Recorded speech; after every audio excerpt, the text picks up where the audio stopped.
The Indiana Fever just got embarrassed at home, and fans are absolutely losing it. What should have been an easy win turned into a complete disaster, and now everyone's pointing fingers at one person. But wait until you hear what ESPN just revealed about Caitlin Clark's return that's got the entire fan base fired up. Before we dive into this mess, hit that subscribe button because we're about to expose exactly what's going wrong in Indiana. You know what's crazy? The Fever lost to the Dallas Wings 81-80 at home. The Wings, a team that's been struggling all season. And get this, they had a 19-0 run put on them in their own building. 19-0. That's not just bad, that's embarrassing. That's the kind of run that gets coaches fired. And speaking of coaches, Stephanie White is catching serious heat right now, but here's where it gets really interesting. Ryan Ruocco on ESPN just dropped a bombshell about Caitlin Clark's return timeline that nobody saw coming. According to the broadcast, Clark might not be back until August 22nd, 24th, or 26th. That's right, we're looking at potentially 2 more weeks without the franchise player. And the way this team is playing without her, it's painful to watch. Let me break down what Ruocco revealed. The Fever play Washington on Friday, then Connecticut on Sunday. After that, they get a full week off before facing Minnesota twice and then Seattle at home. During that week off, White said she's hoping Clark can return to practice. But here's the kicker. She'll need multiple days of practice before she can even think about playing in a game. Think about that for a second. Clark has already missed 18 games this season with 3 different injuries. She's played in just 13 games total. That's not a sophomore season. That's a medical report. And every game she misses, this team looks more and more lost. The ratings are down 55% when she's not playing. 55%! That tells you everything you need to know about her impact. Now let's talk about what happened last night because it perfectly shows why fans are ready to riot. The Fever had this game. They were at home, they had the crowd, they had the momentum, then boom, Dallas goes on that 19-0 run and suddenly the Fever look like they've never played basketball before. Where was the timeout? Where was the adjustment? Where was literally any coaching? Stephanie White's response after the game was even worse.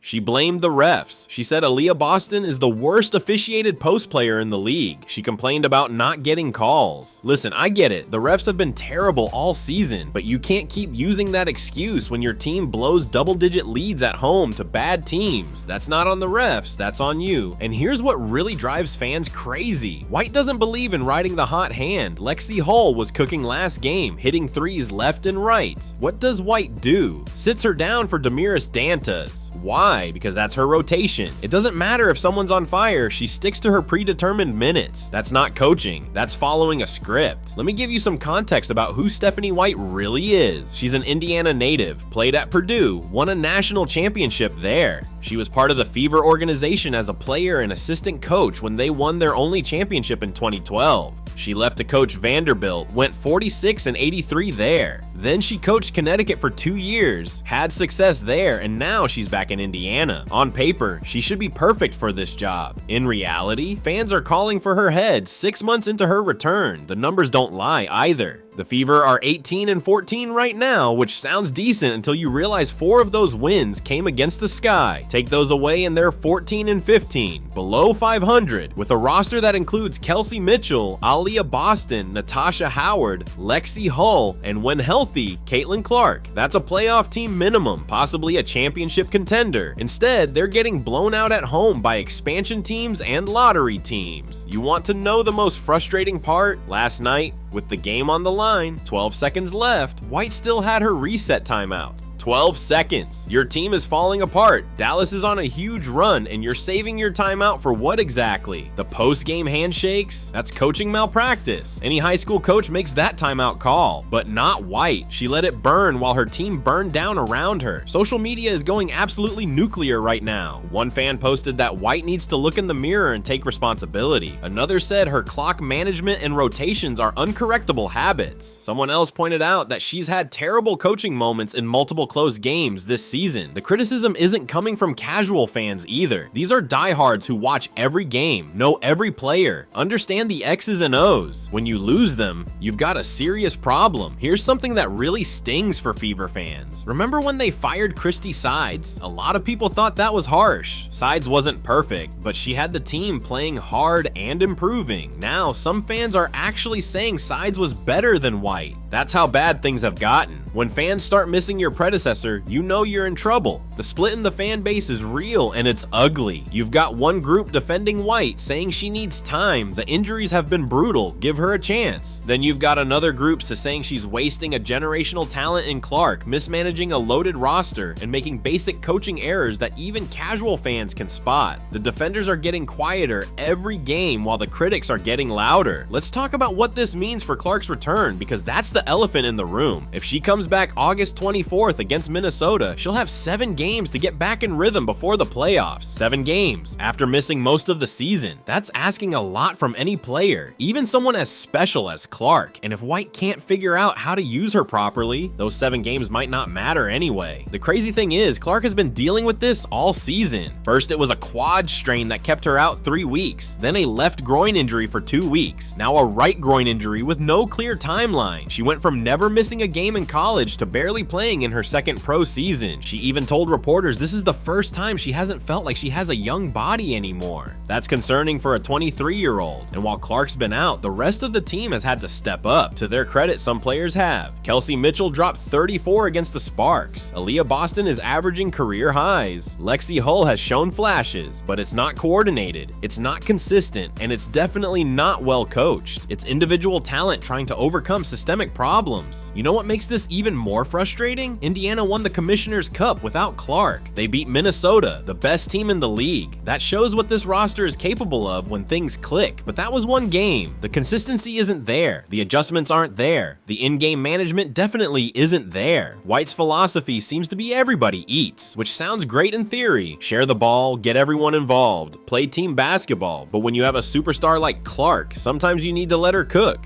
Sometimes you need to ride the hot hand. Sometimes you need to recognize that not all players are created equal. White treats her rotation like it's set in stone, and that's killing this team. The defensive issues are just as bad. White came in with a reputation as a defensive coach. The Fever are getting torched by everybody. They can't stop drives. They can't contest threes. They can't even get stops when they desperately need them. That 19-0 run, that doesn't happen to a well-coached defensive team. That happens when players don't know their assignments and coaches don't make adjustments. Here's a stat that should terrify Fever fans. When Clark plays this season, the team is 5-8. 5-8 with their franchise player on the court. That's not just disappointing, that's a disaster. Either Clark isn't being used properly, the team isn't built right, or the coaching is failing. Given the talent on this roster, I think we know which one it is. The timeline ESPN revealed makes this even more urgent. If Clark returns August 22nd, that's against Minnesota, one of the best teams in the league. You're throwing her back into the fire after weeks off against elite competition. August 24th is also against Minnesota. August 26th is Seattle, another playoff team. There's no easy landing spot for her return.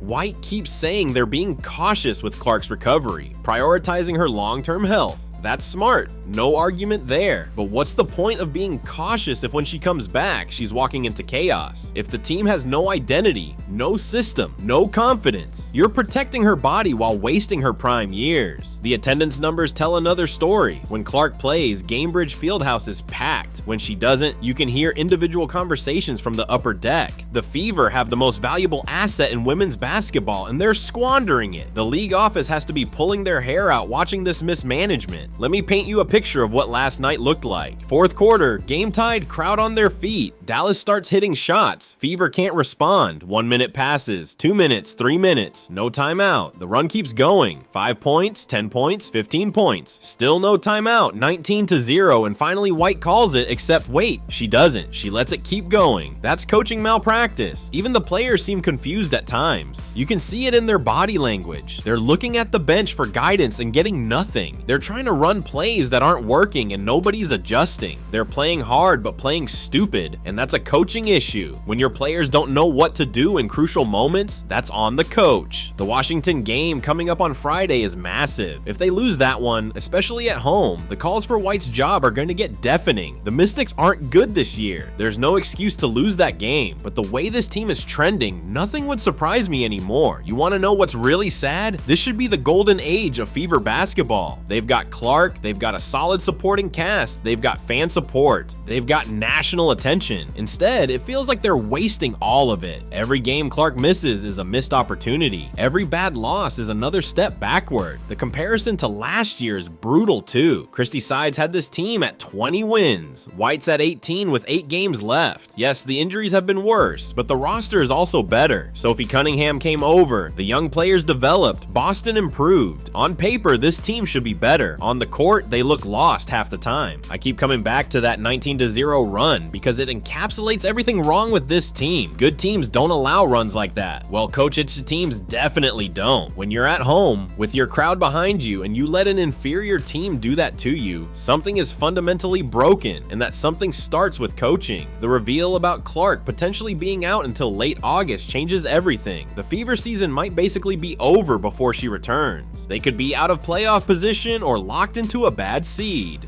Then what? Clark comes back for a few meaningless games before a quick playoff exit. That's the nightmare scenario, and it's looking more likely every day. White's post-game comments about officials are becoming a crutch. Yes, the refs have been bad. Yes, Boston doesn't get calls. Yes, there's probably some bias against the Fever, but great coaches overcome bad officiating. Great coaches find ways to win anyway. Great coaches definitely don't blow games at home to bad teams and then blame the refs. The fan base split is getting toxic too. Fever Twitter is a war zone right now. You can't criticize White without getting attacked by her defenders. You can't defend her without getting roasted by her critics. Meanwhile, the team keeps losing winnable games and Clark keeps rehabbing. It's a complete mess. Here's the bottom line, and this is what every Fever fan needs to understand. This team has maybe a 5-year window with Clark to win championships. Maybe. She's already injury prone, the league is getting better, super teams are forming. Every season you waste is a season you can't get back. Right now, they're wasting season 2. The August 22nd return date, if that's real, gives White exactly 7 games to figure this out before the playoffs. 7 games to implement a system that works. 7 games to figure out rotations. 7 games to get Clark integrated and clicking with her teammates. That's not much time, especially for a coach who seems stuck in her ways. Listen, I want to be clear about something. Nobody wants White to fail. Fever fans want to win. They want to see Clark succeed.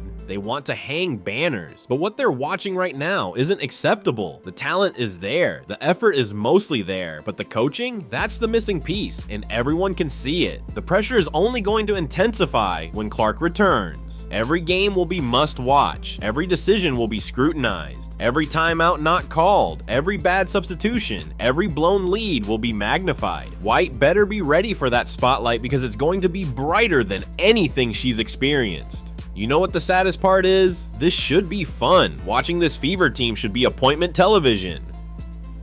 Clark's generational talent, Boston's development, Mitchell's scoring, it should be beautiful basketball. Instead, it's frustrating, disappointing, and increasingly hard to watch. That's not what anybody signed up for. The ESPN reveal about the return timeline is going to create even more pressure. Now everyone knows when Clark might be back. Every game until then is essentially a placeholder. Can this team stay afloat? Can they maintain playoff position? Can White figure out her rotations without her best player? The clock is ticking. If you're a Fever fan, you have every right to be angry. This franchise finally has its superstar, finally has national relevance, finally has a chance to be special, and it's being squandered by coaching incompetence. That's not being negative, that's being realistic. The evidence is right there on the court every night. The next 2 weeks before Clark's potential return are going to define White's tenure. If they keep losing to bad teams, if they keep blowing leads, if they keep making the same mistakes, the pressure is going to become unbearable. Kelly Krauskopf might have to make a move, as much as she probably doesn't want to. The revelation that Clark might not return until August 22nd or later is a gut punch to a fan base that's already frustrated. That's potentially 6 more games without her. 6 more games of watching this team struggle. 6 more games of questionable coaching decisions. 6 more games of wondering what could have been. Make sure you subscribe and hit the notification bell because we're going to be all over this story as it develops. When Clark returns, when White makes her next head-scratching decision, when the Fever either turn this around or completely implode, we'll be here breaking it all down. This situation is far from over, and honestly, it might get worse before it gets better. The Indiana Fever are at a crossroads, and the next few weeks are going to determine which path they take.